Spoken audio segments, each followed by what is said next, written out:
Welcome to Pretty Lies and Alibis. Let's seek the truth and travel the long road to justice together. What you know, Alibis? Happy Monday. It's August 15th. Welcome to another episode of Pretty Lies and Alibis. I'm Gigi. Hope you guys had a great weekend. I did. Saturday was my Grammy's 88th birthday. She wanted me to say a big thank you to everybody who wished her a happy birthday online. She was blown away at how many of you guys took a moment to say happy birthday to her. So thank you from the both of us. And yesterday I was back volunteering at the Shoeless Joe Jackson Museum here in Greenville for the first time in many years. Had a blast and can't wait to help grow this museum. If you're local, come see me Sundays 12 to 4, most Sundays. And then if you're coming through, stop by and see me. Super, super fun. Music fact of the day, real quick. Jimi Hendrix was the last performer at Woodstock. The one event, if I could go back to in history where like I didn't have to stop anything bad from happening, would be Woodstock. And by the time he got on stage, which was 8:30 on Monday morning, the crowd had went from 400,000 to about only 30,000 people. He performed his very famous version of the Star Spangled Banner about 90 minutes into his 2-hour set. Some of the big names at the time who said no to performing at Woodstock: Led Zeppelin, The Doors, Bob Dylan, Jethro Tull, Frank Zappa, and the Beatles. All right. So a couple things. I think that this mega series is probably going to be finished around the time we start covering the Wagner trial. That's supposed to be about the 28th or sometime that week. Now, we have heard that jury selection may delay that a bit since they did not move this out of the county, which blows me away. But so anyways, I'm hoping to have it finished by then. But once this trial is over for Lori and Chad, I think I will come back and redo just a few of these episodes, particularly the ones about JJ's murder, Tylee's murder, and Tammy's murder. With Charles's murder, we had the Chandler document dump, which gave us a really good picture of what happened in the months and the weeks and the days and even the hours leading up to his murder. But with the kids and with Tammy, we have what was put in that probable cause affidavit by Lieutenant Ron Ball when they charged Lori and Chad in this case, which they're always going to put the minimum in there. They don't want to give too much away. So eventually, I would like for these episodes regarding the hugest moments in this whole case to be complete. And then probably we'll do a few episodes that are just combining some things that we've learned. So this will be a work in progress for a very long time, but I do feel very strongly that the murders of the kids and Tammy deserve their own full episode as much as we did Charles's. And maybe we learn more about Charles's. You never know. So we are going to back up just a hair. September 16th, Chad and Zulema have a text exchange. And I'm surprised Lori didn't label her dark for texting Chad so much. But Zulema wants Chad to check on her daughter's boyfriend for her. His name is Moses, and Chad said he'll check. So pretty quickly after, he responds, Moses is a 3 light, 65% light. His previous probation was in mid-1800s California. Decent person. He's not part of her life mission, but mom shouldn't say so. I feel she'll soon find out for herself. Zulema says, thank you. I will not say anything. I just want to see who he is and if he's good for her. So now after that, we're moving into the timeline of when JJ was murdered. And September 19th, Melanie Gibb arrives in Rexburg to visit Lori until the 23rd, and she stays at her townhouse. Her boyfriend, David Warwick, comes in the next day on the 20th, and they were in town to attend an event for what they call the Fern Foundation. And Gibb said that also part of the visit was just to visit Lori. She spent most of her time there with Lori, except for on the 21st when her and David were gone for about 10 hours to attend that event. I've always wondered, why did they murder JJ when David and Gibb were in town? And maybe it was in their minds to establish some sort of an alibi so people could say they had laid eyes on him on the 22nd, but who knows? Gibb said she saw Chad at the townhomes around 2 to 4 times, and he and Lori were affectionate. They were holding hands, hugging, and light kissing. She talked to Lori a lot about her and Chad's relationship, and Lori said they were in love and wanted to be together as soon as possible. At Chad's preliminary hearing, David Warwick said he saw Chad about 3 times over that weekend, but only once at Lori's house on the 22nd. At some point during this visit, Gibbs said that Lori told her Tammy had dark spirits working on her, but they were not in her yet. They were all around the house, but Chad told Lori that Tammy woke up to knocking on the door. And Chad said that it was Julie Rose's spirit knocking on the door. They always pull her in when things get really weird. So Lori told Melanie Gibb that Tammy was starting to question if Chad and her were having an affair. And Gibb told Keith Morrison on Dateline that she didn't know if Tammy actually confronted Chad about the affair, but she also said she thinks that Tammy was more plugged in than Lori and Chad gave her credit for, and I completely agree. And I think some of that will come in during trial because we know there was a search warrant for some email accounts to a coworker who is a man. And specifically, they mentioned an email maybe the night before Tammy was murdered that talked about the status of her relationship with Chad. We're going to learn a lot in January. So during the visit, as we know, Tylee was already murdered and buried on Chad's property. The only time Lori really mentioned Tylee to Gibb during her visit was to say she was at BYUI or was with her friends. She said during most of their visit, JJ mainly stayed in the family room, but he also played outside with the neighbors' kids. Lori told Gibbs she wanted JJ to live with Kay and gave different solutions of him maybe living with family members of Kay's who have kids and love JJ. And then she said she may tell Kay she was sick in order to get Kay to take him. So in May of 2020, Gibb spoke to Nate Eaton at East Idaho News. And about the weekend, she said, Lori told me they did walk around the track together. She said she didn't tell me what they did or didn't do, but I did have an opportunity to walk with them. I was surprised. I'm like, aren't you worried that people are going to see you? She says Tammy doesn't come out a lot or to that side of town a lot, and that Lori and Chad were openly affectionate in public. She said a lot of people that knew Chad did not know what Tammy looked like. And I thought that was kind of odd because they went to church together, I suppose. And I can understand it, the preparing of people events. It doesn't seem like Tammy really went to any of those. That was sort of Chad on his own. But they were pretty brazen in being affectionate in Rexburg area or the area of Rexburg. It's small. You know, I know it's a big college town, but still, you would think they wouldn't be so out there.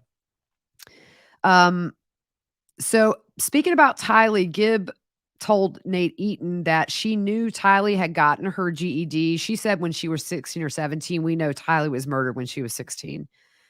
And Gibb said it could have been plausible that Tylee was going to BYUI, but she said it didn't feel like it. And there were question marks for her. And it didn't feel real or feel like the truth. She said, I didn't know what to say about it. I wouldn't assume she had done something to her, so it was unusual. But you would think if it seems odd, why would you not question it a little bit further and say, you know, what is she taking? What is she going to major in? Is she on campus? Is she in an apartment? Is she staying here? I don't get these people. JJ did not go on the walks with them. He was at home most of the time with Alex watching him, which is scary in itself. Gibb said that JJ was all around them and they talked about him quite a bit. She said when she arrived that Thursday, Lori said that JJ had turned into a zombie the day before and was pointing out behaviors such as sitting still and watching TV, claiming that JJ said he loved Satan and he had an increased vocabulary. And that was the evidence she put forth that JJ was now a zombie. Gibb said she was trying to create uncertainty in me about what I saw. He kind of looked like JJ to me, hyper and angry one minute, kind of chill or crying the next. And then Nate says, did it worry you because Charles was a zombie and look what happens to zombies? And Gibb said, I didn't think she would do that because that's her boy. She said, it's time for JJ, something to the effect of he's in the way of our mission, so we need to send him to Kay's house. We talked about Kay and we talked about some of her family members that could take him. And according to Gibb, she said Lori wasn't sure if Kay would take JJ. We know Kay would have taken JJ. I mean, it would have been easy for Lori to say, Tylee, you stay with your brother in Rexburg. You stay with your grandparents. You stay with your Aunt Summer. Kay, Charles is dead. I can't handle JJ. Here he is. I don't understand why the kids were murdered. I mean, Tylee, if I had to guess, I would say she knew too much about the day Charles was murdered, and we don't know what went down in that house, and we never will. And we don't know what conversations Tylee and Lori may have had after the fact, before or after they moved to Rexburg about that. Maybe that was the reason Tylee was murdered. JJ, it just, um, you think about even Charles and Tammy, they couldn't get divorced because I believe the life insurance policies would have been out the door. And we know obviously Charles changed the beneficiary, but Tammy was murdered in overnight, and he cashed that out. So I think that is why they didn't ever seek divorce. But here's the thing, if you think about it, Chandler had tucked away Charles's murder as self-defense, and we're pretty content with that theory. Tammy was buried without an autopsy. It wasn't until the kids were reported missing that Chandler police and Rexburg police started putting two and two together, that there's a trail of bodies behind these people. Um, it's unfortunate that it took the kids to be murdered to do that, but had they left the kids in Arizona, maybe they would have never got caught for the other. I don't know. It's just, I think about things like that. When my mind's spinning about this case. But Gibb and Warwick were on Dateline in June of 2020. And of course, Keith Morrison in his amazing voiceover, Melanie knew by then that Tylee had been declared zombie. And Gibb said Chad had told her, oh, she wasn't made a zombie just recently. She turned a zombie back when she became a difficult teenager. Lori said JJ became a zombie the day before she arrived. The reason I believe he became a zombie, my own internal thoughts, is that he was going to stop Chad and Lori from being together basically. I think he was in the way, and I think that's why he became a zombie. And Keith asked Gibb what happens to zombies. And Gibb says it seems like they're dying. You would think after Gibb left and then you don't see Tylee, you hear JJ's a zombie. If that were me, I don't care if I was in this little wackadoodle group, I would have probably called a welfare check, just being away from them. And I don't know, just a lot of red flags there. So September the 20th was JJ's last day at Kennedy Elementary. And Lori sends Zulema a text at 6:25 p.m. How are you? I feel like you may need some help. Zulema says they can't get to me, so they get to my kids, my grandkids too. Lori says, I'm trying to protect you all, missing you. Zulema says, thank you. We need it. I'm missing you all too. Lori says, girls on the run. And she must have attached a picture to that text because Zulema says, I love this picture. So the next day on September the 21st, that's the day of that Preparing a People conference or event. It's called Book of Mormon Evidence and a Universal Model of Science. So Lori texts Zulema at 9:12 a.m. on the 21st. I think I got my dates mixed up on this series of texts on the previous episode. I apologize. I'm not sure how that happened, but I'm going to do this again in the correct context. At 9:12 a.m. on the 21st, Lori texts Zulema, if anybody asks about me or where I moved, you can just say that I moved in with my brother in Queen Creek, especially those who seek my destruction. How are you today? And Zulema responds, I don't talk to anyone about you at all. Did you tell Jules that you moved? I'm going to meet with her when she gets back from China. She says, I'm okay. I slept in today so I could get rest. I needed it. I'm going to the temple and going to ask for protection and clarity. Zulema says, I was invaded with dark thoughts yesterday. Much better today. Thank you. Wait, who's seeking your destruction? And Lori says, lots of people, Serena and Christina in particular, my family and such. And Zulema says, that makes sense. Have you checked on Serena? I've been avoiding her and not answering her as I used to before so that I can create distance from her. I only keep in touch with Jules, and Lori says, me too. I haven't talked with anyone. And Zulema says, I think that's best that you stay in hiding. I'm staying quiet as if nothing is happening. And then Lori says, "Are you doing good? Is the Lord saying anything yet?" And Zulema says, "Just preparing me." And then she does that Nephi 2 verse 10 something. And that verse says, "For behold, the promises which we have obtained are promises unto us according to the flesh. Wherefore, as it has been shown unto me that many of our children shall perish in the flesh because of unbelief. Nevertheless, God will be merciful unto many, and our children shall be restored, that they may come to that which will give them true knowledge of their Redeemer." So Melanie Gibb told detectives in April of 2021 she didn't think there was any casting out sessions done while she was there. So the 22nd, the next day, this is the day JJ was last seen. And Lori responds to that last text by Zulema. "I love it. It's so true. We're all here to do our missions, and we will. You are a true goddess of light. We will conquer the darkness."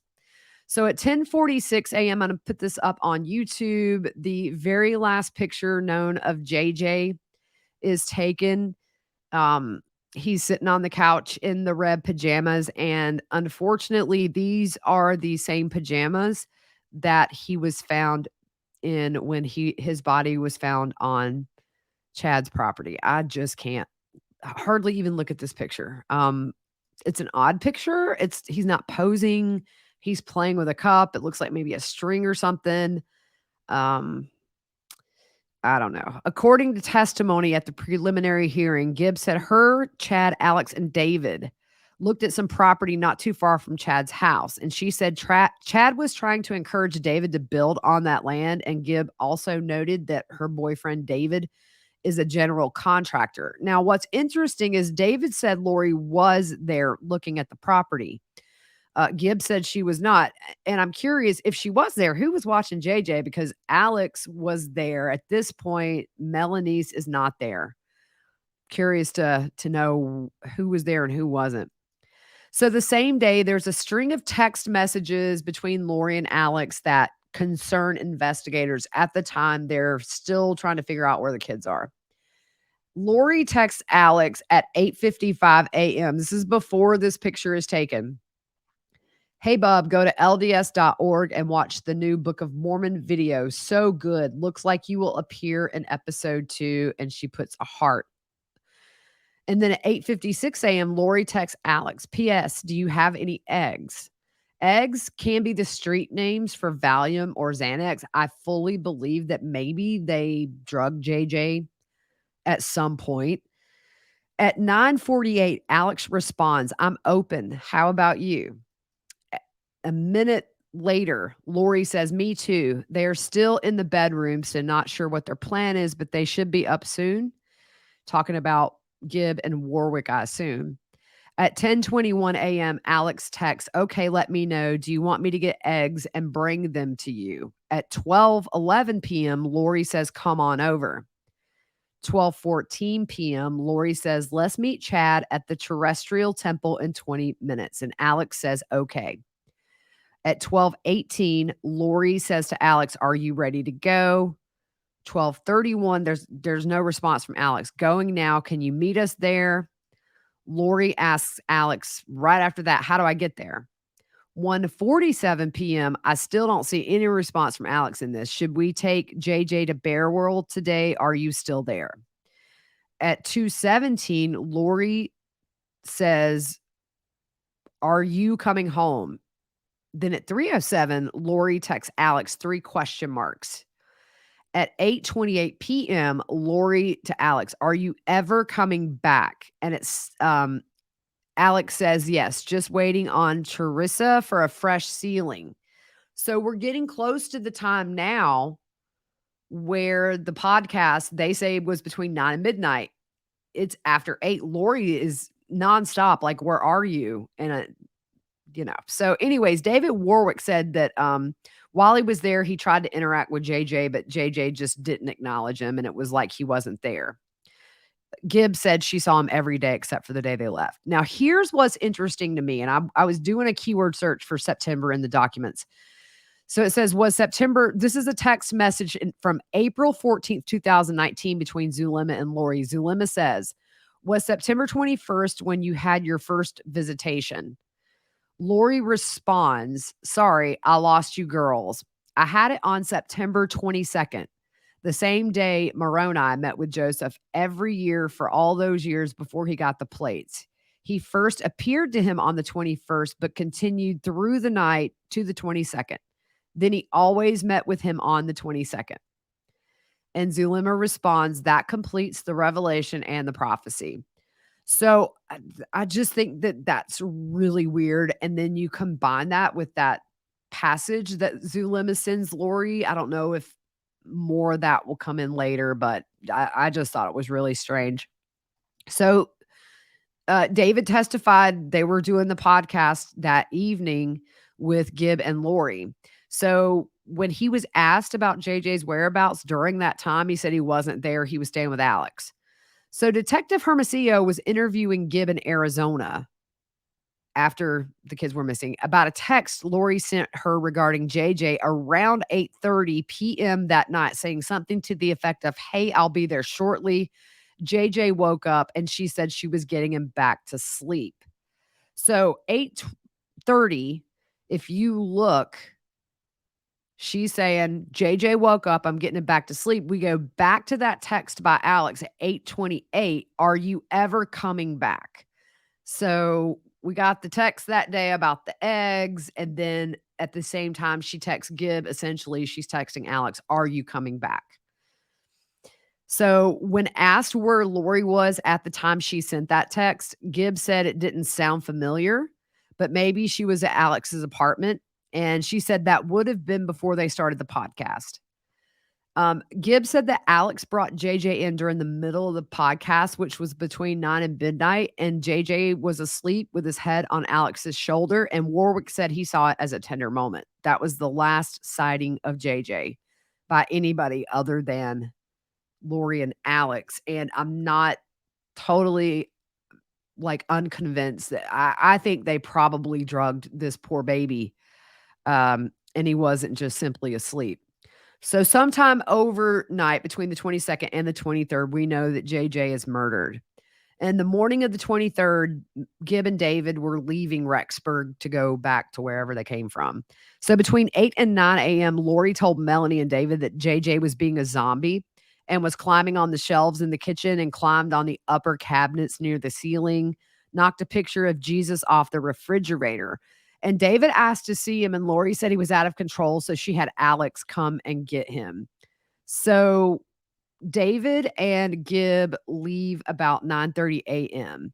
And so I'm going to throw this just right back up on the screen for those of you who are on YouTube. This bottom left picture is the actual apartment that they lived in while they were there. And you see those cabinets. It would have been impossible. And not that we believe it, but So what's interesting is this. So Melanie and David leave the townhouse about 9:30. So at 9:46 a.m., Lori texts Zulema back from the day before and says, you are powerful, little girl. I love it. At the same time, we assume Alex is taking JJ to Chad's to be buried because at 9:55 a.m., Alex's phone is pinged on Chad's property. He stays until 10:12, and the pings have him on the northern edge of the property near the pond. I'm going to throw this picture up. Credit to KSL and Visual Law Group for this 3D rendering, but you can see burial site for JJ as the pond. Burial site number 1 is JJ at the pond. And then you see burial site 2 there for Tylee, and then the fire pit.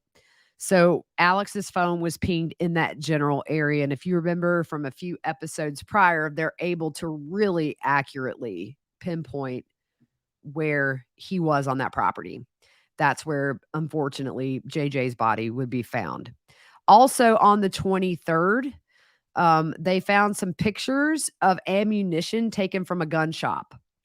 And in an email between investigators on February 3rd of 2020, back when they're still trying to figure out what's going on with the kids. One investigator said, I can tell you, Lori and Alex had a strange relationship.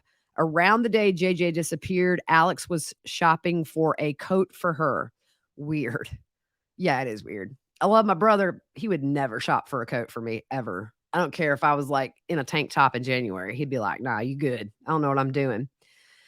So, David also said that regarding JJ climbing up onto the upper cabinets, he said, I'm looking at the cabinets. I saw absolutely no sign of damage of any kind, not even a scuff. And Keith Morrison asked David, so you knew right away she was lying to you? And David said, yeah. So I said, I would like to see JJ. I wanted to see him. She said he was out of control and Alex had to come in and get him. So again, that red flag of there's no way this kid climbed up there and you don't see him, that doesn't, you know, ring a bell. So also on this day, JJ's school was in the process of creating a new IEP for him, and he had an unexcused absence on the 23rd. The same day, Chad emailed that filmmaker that we talked about several episodes ago and just said, thanks so much. And we know that was the last time that um, they would hear from him. So we're going to stop here. We'll pick back up on September 24th, which would have been Tylee's 17th birthday. We're going to get into some text messages that were sent from Tylee's phone to family members and go from there. So anyways, really appreciate you guys. Hope you have a good rest of your day. We will see you soon.